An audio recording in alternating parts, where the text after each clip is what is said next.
Hello viewers, আমার আজকের বিষয় তাবিজের প্রাণ প্রতিষ্ঠা।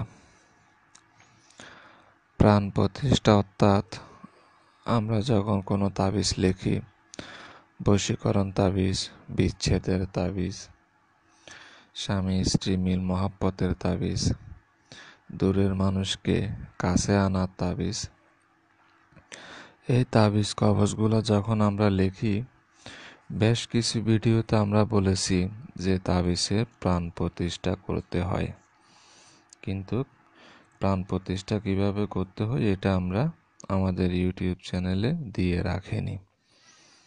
তো ওই জন্য আজকের বিষয় হলো তাবিজের প্রাণ প্রতিষ্ঠা কিভাবে করতে হয় তার সম্পূর্ণ নিয়ম। এই প্রাণ প্রতিষ্ঠাটা যদি আপনি না করেন তাহলে আপনি যে তাবিজটি লিখেছেন ওই তাবিজটি কোনো কাজে আসবে না। তো তাবিজটি লেখার পরে প্রাণ প্রতিষ্ঠা করতে হবে। তো আমি আপনাদেরকে তাবিজের প্রাণ প্রতিষ্ঠা কিভাবে করবেন এটার নিয়মটা বলে দিচ্ছি। তো আমরা অনেকে তাবিজ লেখার জন্য ধাতু, কাগজ বা ভোজপত্র এই জিনিসগুলো ব্যবহার করি। ধাতু, অনেকে কাগজ ব্যবহার করি, আবার অনেকে ভোজপত্র ব্যবহার করি। তো আমরা তাবিজ এবং ভোজপত্র বা কাগজ যেগুলাতে তাবিজ লিখব, এটা লেখার পরে ওই তাবিজটাকে হালকা পানি দিয়ে গোসল করাবো।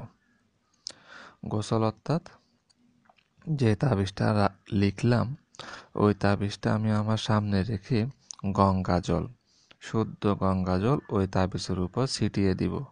3 আঙ্গুলে ছিটিয়ে দিলে ফোঁটা ফোঁটা পানি ওই তাবিজের উপরে পড়বে। অর্থাৎ যেটা আমি লিখেছি, যেটা ভোজপত্রের উপর লিখেছি অথবা সাদা কাগজের উপর লিখেছি, লেখা শেষ হলে ওর উপরে গঙ্গা জল ছিটিয়ে দিব। এবং ছিটিয়ে দেওয়ার পরে এখানে একটি মন্ত্র আমি স্ক্রিনে দিয়ে দিয়েছি, দেখতেছেন আপনি। এই মন্ত্রটি পড়ব। এই মন্ত্রটি একবার পড়ব, একবার তাবিজের উপর ফুঁ দিব এবং মন্ত্রটা পড়ার শেষে আমি নিজের নাম নিব। যদি আপনি লেখেন আপনার নাম নেবেন, অর্থাৎ যে তাবিজটা লিখবে ওই ব্যক্তি মন্ত্রটা একবার পড়বে, মন্ত্রের শেষে নিজের নাম বলবে এবং ওই তাবিজের উপর একটা ফুঁ দিবে। এভাবে 3 বার, 7 বার, 21 বার যে কোনো একটা অপশন বেছে নেবেন। হয়তো 3 বার পড়বেন, অথবা 7 বার পড়বেন, অথবা 21 বার পড়বেন। 3 বার পড়লে 3টা ফুঁ দিবেন, 7 বার পড়লে 7টা ফুঁ দিবেন, 21 বার পড়লে 21টা ফুঁ দিবেন। যদি আপনি 3 বার মন্ত্র পড়েন, 3 বারই আপনার নাম ওই মন্ত্রের সঙ্গে উচ্চারণ করবেন। মন্ত্রটা আপনি স্ক্রিনে দেখতেছেন, মন্ত্রটা দেওয়া রয়েছে।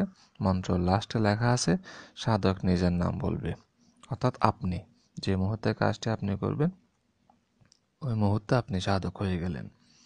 তো এই প্রাণ প্রতিষ্ঠাটা করলে আপনার তাবিজটি খুব দ্রুত কার্যসিদ্ধি হবে, খুব দ্রুত আপনি ফলাফল পাবেন। আর যে কোনো বিষয় বা যে কোনো তাবিজ আপনি যখন লিখবেন, দেখা যাবে আমাদের তাবিজটিতে মেয়াদ দেওয়া ছিল 3 দিন অথবা 7 দিন। হ্যাঁ, আপনি কাজটা করেছেন, 7 দিনে ফলাফল পান নাই অথবা 3 দিনে ফলাফল পান নাই, আপনি অধৈর্য হবেন না। আপনি যদি একবার ফলাফল না পান, আরেকবার ট্রাই করুন। তৃতীয়বার হবে আশা করি। দ্বিতীয়বার না হলে আপনি তৃতীয়বার ট্রাই করুন। কারণ এই জিনিসটি বিফলের নয়, হয়তো আপনার কোনো না কোনো ভুলের কারণে কাজটি হয়নি। আপনি 1 বার, 2 বার, 3 বার করুন। এখানে আপনি কাউকে টাকা দিচ্ছেন না, আপনার লোকসান হচ্ছে না, আপনি নিজের কাজটা নিজে করতেছেন। তো সুতরাং এখানে অধৈর্য হওয়ার কোনো দরকার নেই। নিজের কাজটা নিজে আস্তে আস্তে করুন, অবশ্যই ফলাফল পাবেন। তো ভিউয়ার্স, এটাই ছিল আমার আজকের বিষয়, যে কিভাবে তাবিজের প্রাণ প্রতিষ্ঠা করতে হয়। আশা করি আপনাদেরকে সুন্দরভাবে বোঝাতে পেরেছি। তো ভিউয়ার্স, ভালো থাকবেন। ধন্যবাদ।